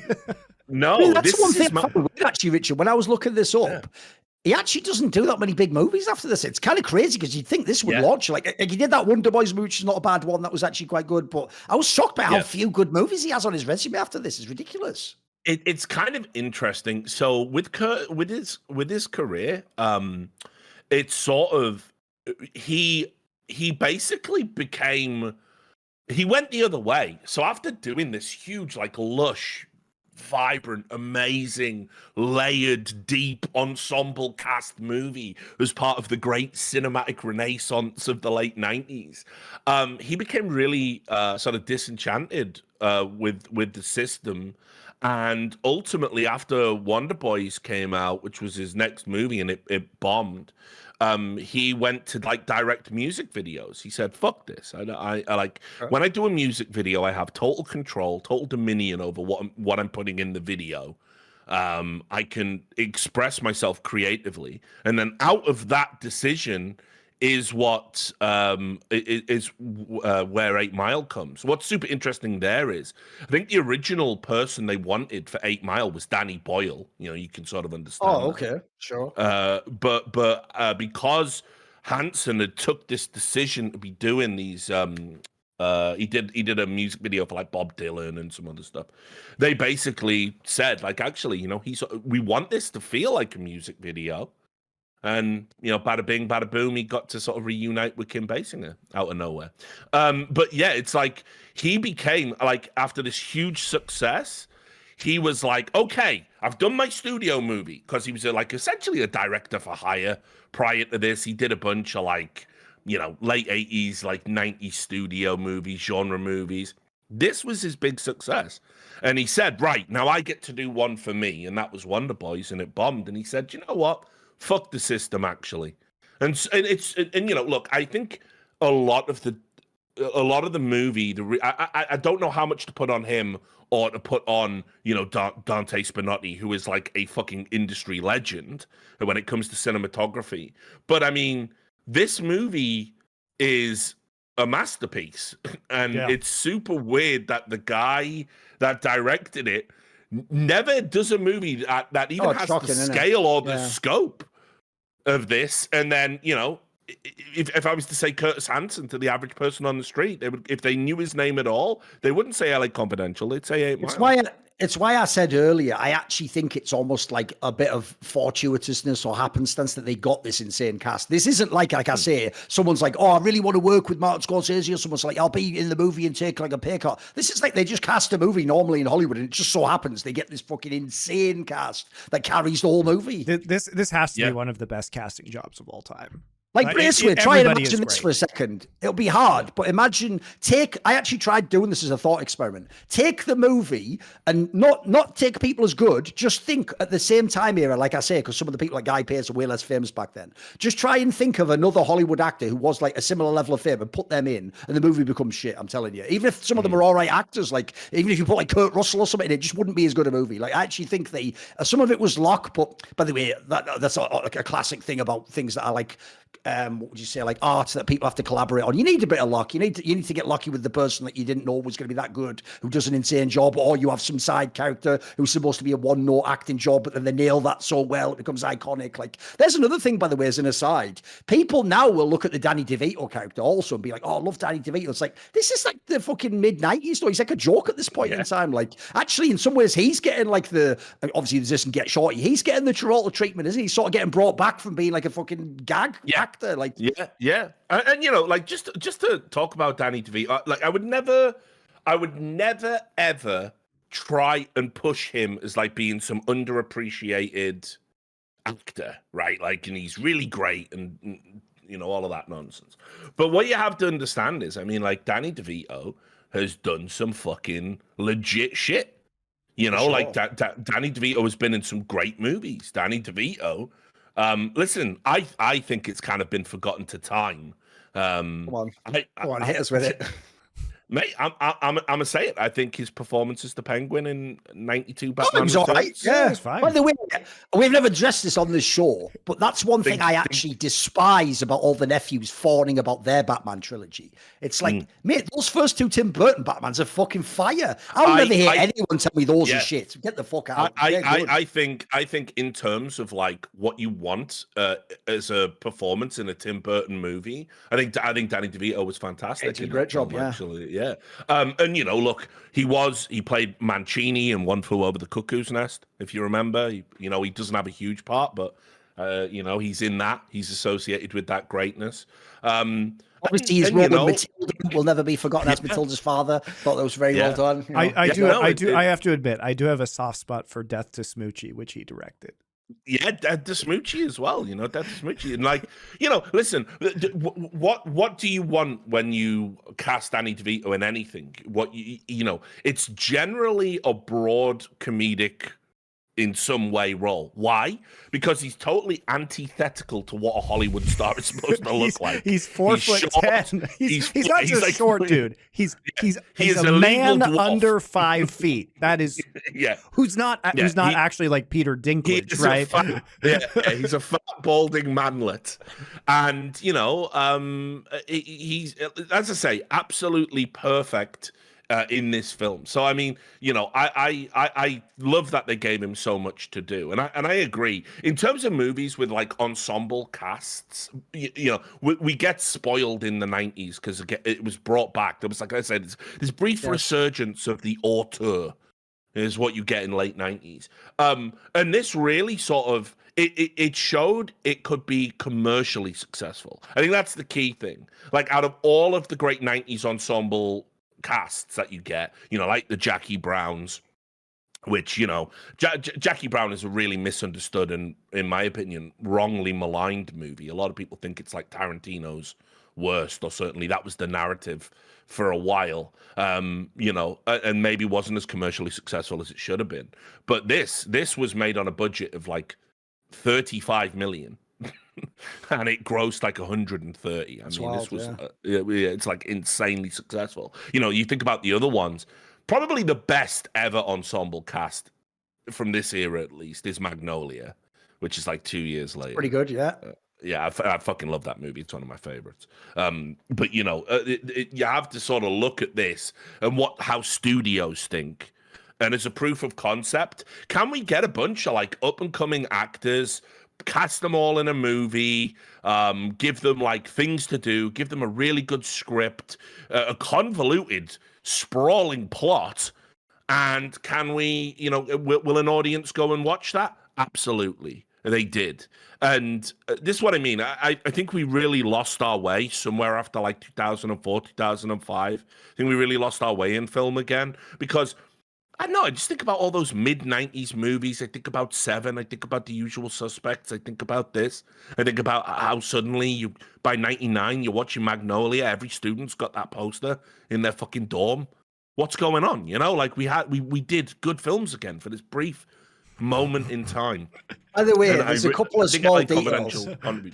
Yeah, a couple of small details I must reference, just because the joke is shout out Polanski. I have a compulsion. I have to say certain things in my own, you know, Cacoethes manner. So what I'll say is this: there's two things I need to say. One is if you're just a normal human, thankfully you're going to be spared this. But I know Richard must have been thinking this as well. One of the things that has made this movie age weirdly is that, like, the term Rollo Tomassi should be Mega, but that's the name of a very famous red pill guy who's like a pickup artist guy. And unfortunately, he has actually made that name quite famous in that sphere. He's called Rollo Tomassi. So really? The whole time I'm watching this movie, Monty, I'm like, I wish I could delete that. I wish I could delete that, but I can't. Okay, so there's that. And then the other part was, what was the other part? There was what were we just talking about there a second? That was it. Because I noticed a lot of those 90s movies, Richard referenced. Think about this, Monty. So we've got LA Confidential, got Seven, got The Usual Suspects, Kevin Spacey in it. Well, speaking of things that haven't aged so well, I'm going to say it just because every time I ever get a chance, not at all. Anytime I ever get a chance, I will always reference this. I will never, and I love Kevin Spacey. I actually think he's a mega actor, by the way. I've seen loads of his small, Big Kahuna, all those small ones that no one sees. I've seen them all. He's a really good actor. But I can never get out of my head those two Christmas videos that he made, the ones where he tries to reprise the character of Frank Underwood, but in doing so, I will speculate, potentially actually threatened someone in real life over something he might have been involved with. I will never be able to get that particular performance out of my mind, because it's just the way he's like, you know, and you loved it when I did. That makes my skin crawl, that video. Even though I have rewatched it about 50 times, I can't lie. I can't get that out of my head. He's in my head permanently. He's living rent-free with that acting job. There is an interesting subtext. Like, I wonder what must have been going through Kevin Spacey's head, that in the script, he has to out a closeted homosexual Interesting, isn't it? To ruin their Hollywood, to ruin their public career. Exactly. The mechanism that he does it via is a young, naive, you know, pseudo tweener, you know, like Hollywood, bright-eyed, bushy-tailed, and then you see all the scandals he's involved. I'm like, holy fuck! This is like, when you say, like, it's not that it's aged badly. It's just like, wow, isn't that fucking crazy? Yeah, like imitating art, like, yeah. And by the way, that was the fact that Kevin Spacey was gay was very well known in Oh, it's an Hollywood. open secret. Yeah, it was an open secret. When he took his mother to the Oscars, that was the. But it's where Monty. I don't know if you know this because this is actually a very British thing. It probably doesn't get to America. In England, by the way, that's an open secret because in England, what's weird is we've never done this American thing. Everyone's always known when people are gay. They just don't go on about it in the papers. So famously, what he would do, Monty, for real, is he would walk his dog all the time around the famous area in London where they all go to have gay sex behind like the toilets. He was always there, mate. That was the joke. And so essentially, no one was ever overtly saying it, but everyone in the UK seemed no sort of like, right, well, we know what's going on there. And it was never an issue. That was the funniest thing. That's why it's so bizarre to me. It was like a big revelation after this whole real life thing, because I thought it was supposed to be known as an open secret, you know? Well, it was especially, I will just say, especially in Los Angeles, like I heard it from a bunch of people. Oh, right. Okay. I was actually eating, this was before all the stuff went downhill with him, but I was eating at Nobu in Malibu. And he sat down like 2 tables over from me. And that was something that some of the people I was with brought up. All right. When he was literally right over there. I mean, listen, so I don't know why this is relevant to the movie, but I do want to remind everyone, because I think people forget this about Kevin Spacey. Obviously, it's been overshadowed by all the horrific shit that's come out. But in the early 2000s, do you remember when Spacey got mugged in that park? Yes, exactly. Yeah, that's part of what they in the morning. Exactly. And then he told the police he'd been mugged and robbed, and the police were investigating it. And then he recanted the story. And he came out and he said, listen, I want to set the record straight. Actually, I felt, what was it? He said he felt for like a con. Somebody like said, oh, I need help. Can I borrow your phone? I need to call my mother. And it was like, what he did there was he went to go after the, obviously, I would guess a male prostitute, and probably got rolled by that guy in that transaction, and then realized like, oh shit, I've called the police. It's kind of like calling the police to report someone has stolen your drugs. Yes, exactly. And he realized in that moment, oh yeah, I'm a massive film star. They are going to investigate this. Don't worry. I just gave him my phone at 4:30 in the morning. I feel a bit silly. Like, dude, come on, man. So I mean, listen. I'm not saying it adds or takes away anything from the movie, but it is kind of like weird to watch it now. Yeah, you'll literally watch it. Like that's something that's like with all these disgraced actors. When you go back and look at their work, it's very hard to not apply that lens, that filter when you're watching it. By the way, along those lines, I've got a piece of trivia for you. So obviously in this particular case, that does tie to a theme in the movie, which was the idea that if it had been outed that young actor was gay, that would be the end of his career, along with the scandals, right? Now, that's one thing a modern viewer won't be able to appreciate, potentially, if they're a young person, is that how different the norms were. And so actually, I have, since we're doing the series Film Noir, I actually have an interesting anecdote like that about Orson Welles from Touch of Evil. So there's a crazy piece of trivia, because I've watched loads of documentaries and read all the biographies and stuff about Orson Welles. There's a crazy piece of trivia that goes like this. He actually at one point was interested in politics, right? And he was thinking of running for like governor, I think it is, or senator, whichever one it is for like the state, right? And basically the reason he decided not to is because at the time he actually did think, and this is what he was advised, like one, you're like a Hollywood movie star, people don't want to vote for like movie stars, and then two, you've been divorced, so it's over for you, no point doing it, like you wouldn't get in, which obviously now is a joke because of Ronald Reagan, and then obviously everyone's had a complete divorce now. But what was ridiculous was, this is the trivia piece that the punchline when it drops is mega, right? The state that he would have run to be the governor / senator of, I don't know which it is, Monty, right? The state he would have, and obviously if you think about it, right, since he was wrong, he would have been a very popular figure potentially. He potentially would have won. He didn't run in the end, and instead the person who ran was a guy called Joseph McCarthy.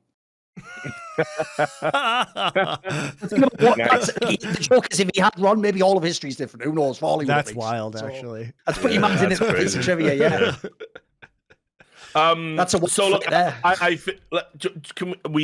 Do we want to give Kim Basinger a flowers here as well? I'm worried. She won an Academy Award for Best Supporting Actress. As well, since we're talking about casting, is not only is she absolutely stunning in this movie, I think she looks fantastic, but she also just does an awesome job. It's funny enough, again, I'll tie it into the Faye Dunaway from Chinatown. She does an awesome job as the smouldering femme fatale, except the joke is, again, she's not actually a femme fatale. It's another one where it's a red herring. They trick you. Because, by the way, they also set her up really well in this movie, her character, to where, like, for example, the first thing, like, the bod white character character thinks of like, fuck, is it me that's in those pictures? That's even something I thought when that was happening. Like, oh, maybe there's like an extra. Like, what is she fucking that guy over too? Was she actually the whole time hooked into the Dudley Smith network? Like, I think she does a great job as the femme fatale again. Because like, even if you don't use it, that's one element you have to introduce because it's a classic. It's part and parcel of doing a film noir, isn't it? To have that sort of a character. I thought they nailed that one. Yeah.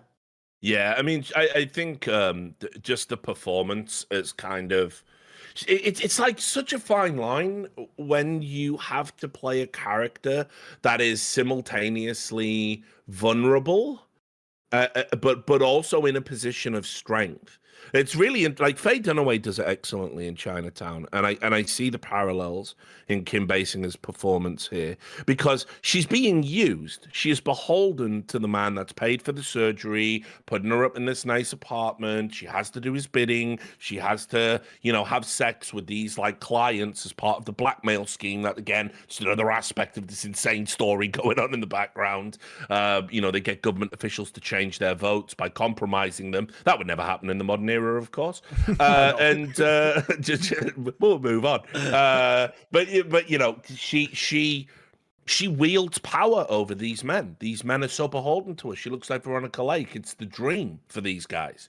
And and the difference in the transactional kind of relationship she has with the guys, that when you see that governor there and he's like trying to act tough to Bud White and he goes, "You want me to call your fucking wife, Senator?" The way she softens when Bud White's around, it's really genuine. But she also knows like she's got him, like she, and you can see all that from the subtleties in the performance. She softens her voice when she talks to him, and it becomes a bit more stern when she's talking to Exley.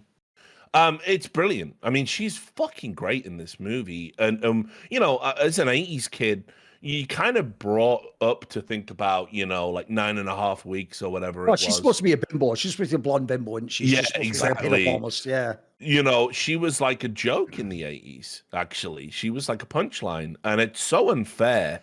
And, this really gives her that, like, it's like like this is for me. I know a lot of people again will refer to like a performance in 8 Mile, but I just think she's amazing in this film. Oh, there's a lot of nuance. I thought she did a good job. Yeah. Like, as you said, the thing that's clever as well is the way that actually in the movie, though, that she isn't fucking over the Bud White character is, as you say, notice the contrast of how she deals with him and then the Exley character. The Exley character, again, like I've referenced in past episodes, shows the power that women had even in this era. Essentially, by the way, she wrecks the Exley guy. If he really was a career politician, that would have been the dirt that would stop him doing what he did in the rest of the movie. Because think about it, right? It's almost implied with him. He hate fucks her. He actually has some sort of thing where she clearly is signaling the whole time she meets him. Look, that's not the sort of guy she's into, but that's what pisses off the Exley character, because essentially, in theory, he doesn't want anything else, right? He's successful, but the one thing he can't have is what this stupid thug guy. You can tell they're playing on that aspect of like, oh, but he's got what you can't have, and so you can see you can tell there's almost a level on which he must think like, this must be a trap. Surely this is sus as fuck. Like, what? And now this person who doesn't even like me, he's going to sleep with me, but like, she gets him. She actually wins over him in that scenario. She beats him in that social game. Yeah, and obviously as well, I mean, it is a hate fuck. But he's hate fucking Bud White. That's the crazy part. Yeah, exactly. If that interplay between those characters. There's definitely a vibe later on, Richard, like when they're beating each other up and then they're talking of like of like locker room scene between Iceman and Maverick, like, you're dangerous, like, Maverick, like, yeah, like with that sort of like homoeroticism that's turned up to, there's a bit going on there for sure. Yeah, I know. I mean, I just want to talk about that as well. I do want to say like there's kind of almost an element of a buddy cop movie here, bubbling up under the surface. And again, that's something that we know flourishes in the late 80s and the early 90s. But I got this feeling. I don't know if you guys got it too. When I was watching this movie, I'm like, I love Bud White. I sort of can fuck with Exley. I get it. He's smart. He's switched on. I want these guys to pair up, man. Like, I'm watching this film going, like, can you stop? If you guys just stop you'll go on and do some mega shit, man. You'll solve the case, please. Like, stop beating each other up and fucking each other's woman and all this like nonsense. Like, when there is a little like internal like fist pump. I'm not ashamed to say it, where they finally stop. They stop and they go, "Do you want to go get the actual bad guy? Because we're being fucking played for chumps here." And you're like, "Yeah, go on." If the whole theater was Richards, they'd do like basically that would be Richards' equivalent of that shit moment in Endgame where all the people go, "Yeah," when all the women catch them up, "Yeah, this is the best scene ever." Like, and you're like, I don't know about that, boys. But okay. I was, because I can cast my mind back. I saw this in the cinema when it came out, and I was immediately fell in love with this film. I was enchanted by it. Like I say, obviously, by the way, Richard would literally cast a sequel, LA Confidential 2, and it would be in the style of 48 Hours, and it would basically be these two characters. Yeah, and the boys are back in town. Yeah, it would have been that. Another great movie. But yeah, look, I really, that part for me, I don't know if it's a little bit like pathetic almost, kind of like be like, yeah, but like it adds something to the film. It would have been an amazing movie if they'd sort of, independently of each other, ended up at that shootout. There was no resolution, no friendship. Yeah. Yeah, but the last scene where Exley's injured, Russell Crowe's injured in the car, Kim Basinger's going away with Russell Crowe. He's retiring. They're going to Arizona. Yes. It's not a glamorous lifestyle. It's not the Hollywood Hills, but they're gonna go out there and they're gonna make a go of things. And you see sort of there's that begrudging like handshake through the window of a car. He's good for the hand, exactly. The ultimate. If you're a woman watching this movie, you're going, they didn't really ever address it. No, they did. That scene there where they just did that clasp, that's everything as a man you ever needed to communicate to the other one. He didn't even need to say a word. He just understood everything. Exactly. You're right. It's such a sort of dudey moment. Like, it's such a guy thing. Because it's like, they hated each other but they found commonality through mutual respect. Yes. And that part at the end where it's like Exley doesn't begrudge he's getting the girl. Exley, realizes now, when he moves forward in his police career, actually there are some aspects to what Bud White did that's essential. He couldn't have done it without this dude. And they don't say it and they don't linger on it. And it's almost sad at the end when they drive off and they're never going to see each other again or work with each other again. There is no sequel. Exley's left holding a bag of shit while the fucking press are like lionizing the police chief as a hero who died in action and not a criminal fucking mastermind that abused his office. And Exley's just left in that swirling stew of dog shit. And Russell Crowe gets the happy ending essentially because he's out of it. And he gets the girl. And remember, the one thing we didn't even address is the other thing as well, is this goes back to the idea of redemption, right? The reason why the Jack Vincennes character of the three has to die is because that's the only way to redeem his character at that point in time. The classic Hollywood redemptive death. Like, the problem with him is he's been so corrupt and fucked so many people over and just for like petty power and fame. Like, essentially, that is just a great ending to give him, because they even give him that cool moment where he sort of says, in fact, that's an interesting part I thought also about the script. The actual roll automatic line ends up being a really cool mechanism. The only reason they caught him. The only way that the Dudley Smith character would know that is because remember, Guy Pearce had just had that convo with Kevin Spacey. That's the only way he would know that name, is if for some reason he said it in his presence. Presumably he was there at the murder of the character. So I thought that was like that, and people might sleep on that part because they don't make it overt. They don't say, "Oh, that means this and that." But you're supposed to get that. Like, I thought that was actually quite well done. It was quite subtly done. I will say, by the way, a couple of things. One, I do think though, all the ending stuff, you could have just skipped that. You could have just left it with like, you killed the Dudley Smith character. Like, the rest's all inferred. They didn't need a shootout to show you what. No. They didn't need a shootout. I think if you want to nitpick, I think sure you don't need an action scene at the end. I mean, it's tonally consistent with it happens in the story. Like if you know Elroy, if you've ever read Elroy, his violence is ridiculous. He like writes like the pulpy writers, you know, and it's like the fucking, you know, he pumps the shotgun once, and the fucking and the first slug goes through his skull, sending brain on the wall. He's fucking real hard boiled kind of guy when it comes to the violence and the way he writes things up. It's one of the major criticisms of his work. Actually, a lot of critics think he like dials in too much on the violence, like, and it's like you just don't need to do it. But I see it as an homage. And you know, I kind of get Elroy, even though I wouldn't say he's a particularly great writer or someone I'd recommend, but I've read his stuff back in the day. But anyway, yeah, you don't need to shoot out at the end. That's for certain. In many ways, it might have been even more interesting for Eggsley's character arc if he just went and, like, you know, killed him and then set it up. Yeah. Well, no. I think he just goes and kills him and plants evidence that it wasn't him, because in a way that's more in line with his character arc. But whatever, it's a Hollywood movie. They needed a. I did have a thing I wanted to pick scene. up on though.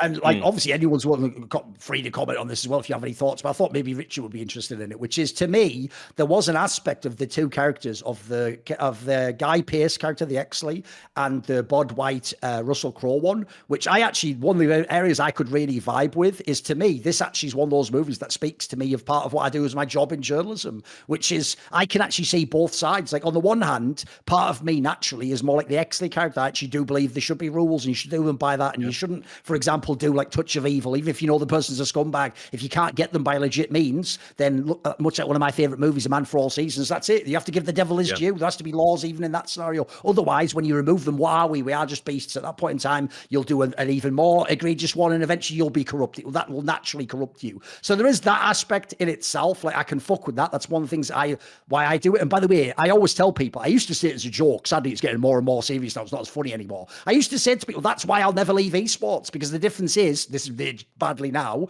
I said in esports, when you're the like upstanding person who calls all the people out with the scumbags, in theory they don't kill you at the end, whereas the message of these movies and life is, in any real industry, they just kill you, don't they? Like, when they find out that you can't compromise and can't be bought, spoiler, you just get the bullet in the head behind the fucking dumpster somewhere. Then on the other hand though, I could also really relate to the Bud White character, because one thing I wonder what you would think of this specifically, Rich, because I feel like you're in a similar wheelhouse. I've often told people there's an aspect of who I have to be, and I stress that word, have to be, to expose people in esports that I don't even necessarily like, but I've just identified it's part of who I am, and it's like this Bud White character. What I essentially do is, I'll tell everyone right now, I'm someone where when people have fucked with me in my career as an adult and when I was younger as a boy, growing up in a very rough area, one of the things I actually really, really despise is basically like this guy here, just people who are just cruel, people who are just horrible people. It's not even about necessarily the level of the crime they've done, or if I've got and so what I do, like this character here, is one of the ways I'm able to keep on someone for weeks and go through bloody 1 million documents and all that, is you have to keep doing like he does. You almost have to like intentionally refresh yourself on your trauma. You have to like rethink about. So I'll give you an example. If you want, I'll use the Danny case. All I would do, because it was taking so much fucking time to get that over the line, and you had to go through 1 million fucking sources and documents. All I would do constantly is just think, imagine the next fucking little autistic kid that they wreck and ruin. And all you do is you keep going back. And so even though I acknowledge, by the way, it's very unhealthy, just like this character, it's clearly fucking him up and tearing him apart. That the problem is, if you didn't do that, you wouldn't follow these cases to the ends of the earth. You wouldn't put everything on the line. You almost have to like re-experience the trauma or the worst part of it to give yourself that fuel, because that fuel will get you there. It'll get you over the line. I wondered what you thought of that. I thought it plays a bit into your wheelhouse, Richard. Yeah. You know, I can definitely see. I can see aspects of myself. I mean, this is what's great about the movie. I can see aspects of myself in pretty much all of the main characters. Frankly, the Bud White one, definitely can identify with that. You know, I was a thuggish kind of dude when I was growing up. You know, because I was sort of thrown in, much like him. I was thrown into a system that essentially underestimated me. You know, I was told explicitly by teachers, you're not cut out for academia. You don't have the brain for it. People like you end up in prison, or you go in the army, or you work in a factory. That you're doing that thing with that uni. You want to go back, like, how's my academic status today? I mean, you want to go, you know, but like, because what happened with me was, again, like I got moved from a working class area. You know, my mother essentially married out of it, and I ended up in a conservative stronghold as opposed opposed to a Labour one. And it was very, you know, I was an outsider. You know, I was a dirtbag. The teachers explicitly didn't like you me. were a teenage dirtbag in many ways. Yeah, I was a teenage dirtbag. So you know, the Bud White character is, you know, yeah, I get it. I know what it's like to sort of have a brain, but you don't really get to use it. The system isn't set up to let you use it. People think you have a specific narrow path and you must go down it. So I get that. And yeah, you know, like obviously with that, yeah, there does come trauma. I think, you know, he essentially wants to use his position on the police force to like go after the bullies and the abusers. And yeah, you fucking, you know, they're the worst people, the people that wield power in a corrupt fashion and hold dominion over vulnerable people because they can. Ultimately, when you distill all the sort of types of like human evil that we perpetrate to each other, it ultimately comes down to, you know, the strong basically manipulating, hurting, harming the weak simply because they can do it. There's no like, rhyme or reason. It just sort of furthers their interest. So I totally understand that. And obviously it is a big part of the type of work that I do. And similarly to you, sort of the same reason why I can't walk away. But also, you know, I see Exley, I see that superiority and smugness that I can get sometimes within myself, and knowing that I can like sort of negotiate, you know, I can negotiate these sort of like intellectual circles. I can find my way through them right now, and if people try and talk down to me or say something really stupid, it tends to trigger me. Like I don't have a very high threshold for like what I perceive to be stupidity, and it's a fatal flaw in a personality to sort of be that way. And then also with Vincennes is hubris and vanity. And is that you in the league era? When I like the joke I always say is, I noticed the second you got the E-League job, I always joke like Ronti, like suddenly Richard just had hair. Like what? Because he even did say, I don't know how much you've ever said publicly. He even once said, I can't even tell how much was sarcasm and how much might have been real. He once told me some shit like, I'm gonna go all out. I'm gonna get like the fucking hair plugs. I'm gonna get like the fucking everything. Yeah, like that. As though he was gonna go to LA and then come back like those massive like, you know, like Simple. I mean, I'm not hating on him, but you know Simple's teeth now. It'd be like you're gonna get everything done. Right? Just go full Hollywood. It was the Hollywood Logan turn after all. But yeah, definitely. I mean, you know, it was a strange period in my life where suddenly I went from just being a dude that wrote about video games to, you know, do you want to meet A-Rod? Do you want to go out for dinner with Rick Fox tomorrow? Shaq wants to ask you some questions. Can you know, and I'm like, what the fuck's going on? You know, meeting celebrities, I'm going out to LA.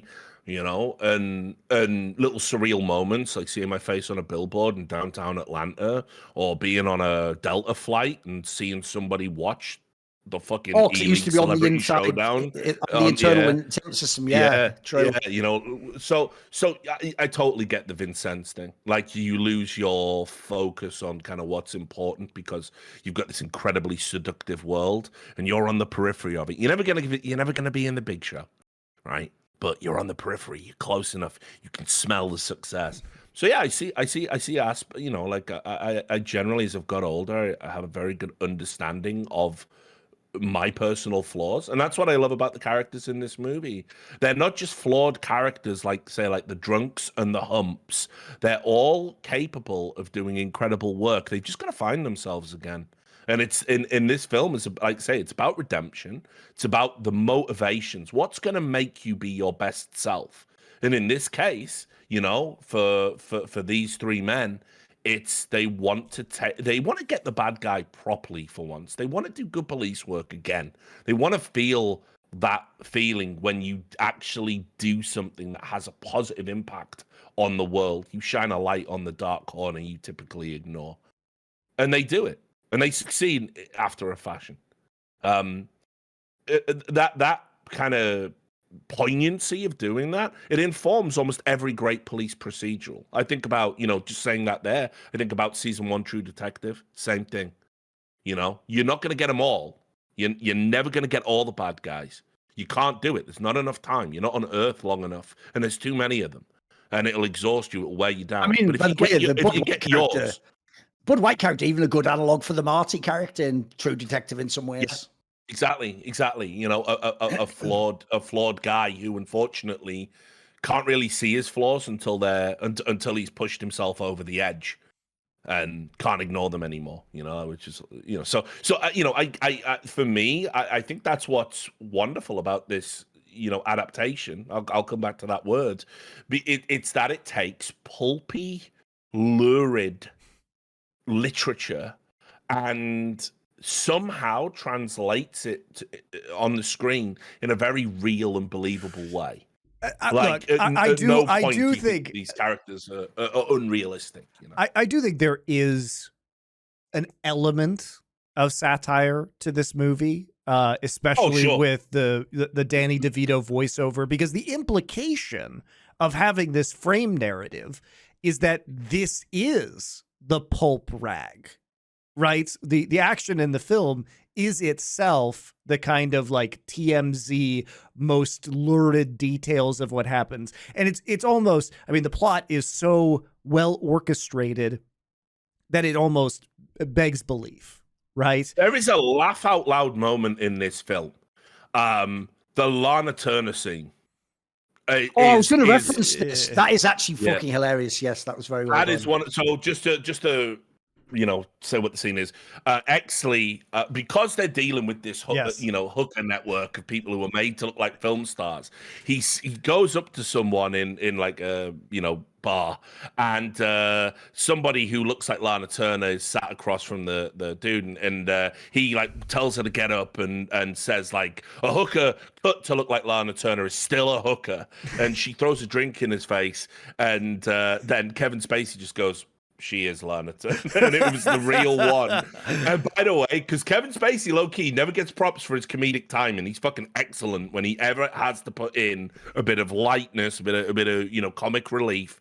He just gives a little smirk. A hooker cut to look like Lana Turner is still a hooker. Hey! She just looks like Lana Turner. She is Lana Turner. What? She is Lana Turner.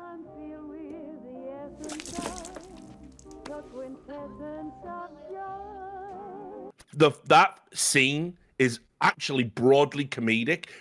And when they go to the car and they just start cracking up, laughing with each other, and again you see that little bonding moment, which is always nice when you're dealing with these kinds of stories.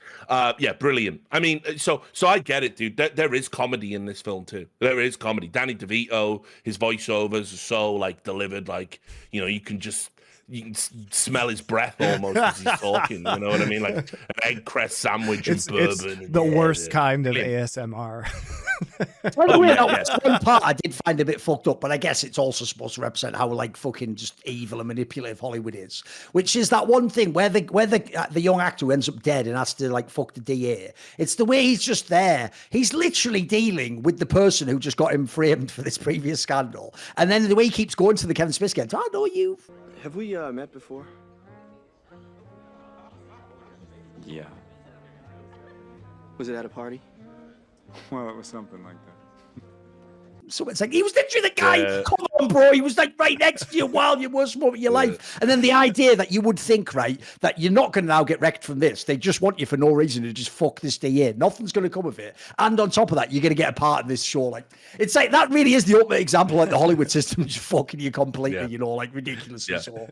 Yeah, but to that point, I think you're right, Monty. I think there are very much nods to real life events, and there is a very interesting strand of satire in this film for sure. I think so, definitely.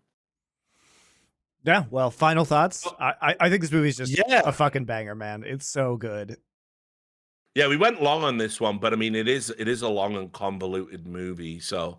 I don't know. I mean, like, Duncan, I guess for your final thoughts, like, where would you rate this, honestly? Because when I look at all these, like, great film lists, it never makes it. No, I was going to say that was going to be my My final thought was, I actually, including myself, I think this is one of the most universally underrated movies of all time. Like, as I said, I just remembered it was like a good movie from the 90s with like a really good cast, but I never remembered like how good the plot was or how well it all hangs together.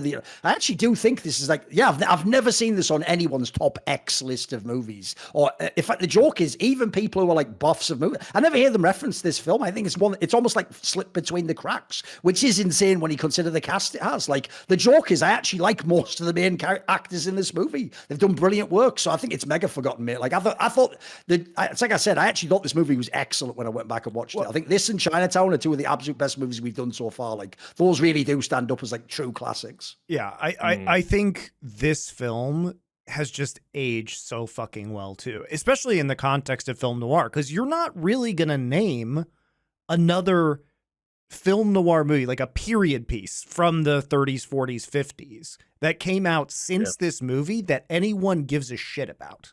Really, right? I can't think of one. Can you guys think of any since 1997? No, nothing big anyway. No. That's why I think this is like, this is like it feels like this movie is just the logical end result of 50 years of film noir, right? And we do get film noir in other ways. So for example, I mean, this is technically neo-noir because it's not from, the 30s, 40s, 50s era. But we do get film noir tropes used in other places. So like we got Sin City, right? Which is I really enjoy Sin City. Actually a homage as well to film noir. Exactly. But it's not like, I think, distinctly set within that time period, or it's kind of a fantasy world, so it's a little bit different. And it feels a lot more modern in many ways. And we get more modern, tropes in movies set in the modern day or science fiction. Like, obviously it happened before this, but Blade Runner is like the famous example, right? So we do get some of that, but this just feels like it would be very difficult to make a better movie set in the period than this one, because all roads just converge at LA Confidential, and you're like, well, they did everything about California. And like I said at the start of this, it was corrupt cops, drugs, prostitutes, Hollywood. It's just all jammed, the redemptive cop, right? The fight against institutional power, the layer cake of corruption. It's like Richard said, it is just like a love letter to film noir. Also, by the way, I don't know this, but I'm going to assume the director must be a massive fan of Chinatown. This films that you also love that movie too. Yeah. So, and it pulls from all of the other films that we've done in this film noir series. So for me, it's like, this is the film noir endgame. And I don't know how you do something that is better or more complete no movie can escape the event horizon of this one. I agree. Exactly. I actually think they did just nail every key aspect. And like I say, the other thing you can't do now, because they've done it, is they took everything to 11. Like all the violence and the drugs and the depravity, it's all at 11. Like, what more could you do? Like, there's another thing, by the way. It's actually, even though normally, like, I'm used to a lot of movies that have got violence in, because it's in that 40s setting and the film noir sort of like expectations, it is fucking shocking when you see that, like, all those bodies piled up in that fucking room that's been shot and stuff. Or you see people just point blank getting shot in the face and stuff. Like, somehow your expectations, because of all those film noir movies, you're trained to think that'll never happen. Like, no one's actually just going to punch a woman in the face. That's just implied with like a slap or something. Again, I don't know how you could go further than this without making it almost over the top and ridiculous at that point in time. Yeah, and despite that, I never think it's gratuitous. I really... It pushes the line. It's like right on the line. I mean, Sin City is gratuitous, right? That's the fantasy version of this. Exactly. I think you have to, with the violence, it's like it's genuinely shocking when it's there, but it's also essential to kind of show the consequences of this is what happens. This is what police people find. This is like that, as you say, that scene when he goes to the Night Owl cafe and he's just walking in and sort of surveying the carnage, and then finds the bodies. It's awful. Like, it really is. Like, holy shit. Like, this is bad. and then obviously the violence towards women, you know, and the racial component in the film, addressing sensibilities of the time, and essentially how the vulnerable people in society are abused by institutions, journalism, movies, the police force. Yeah, there's a lot of powerful messaging in this film, and I think the violence showing the aftermath of these things is like important for that message to kind of like resonate.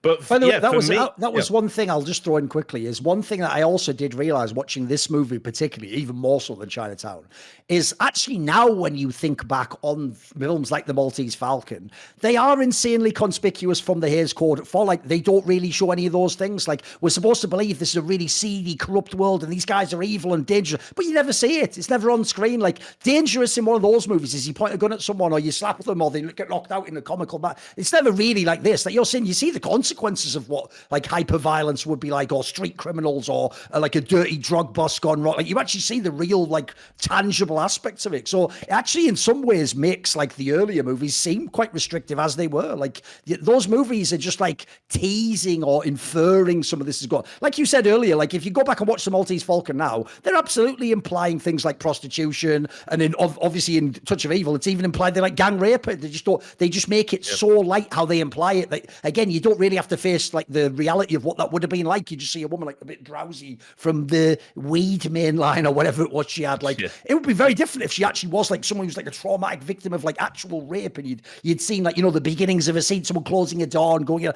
that would have added like an extra punch to the story. So that's the other reason why to me this is like you can't go beyond this. Like they took everything to the end point.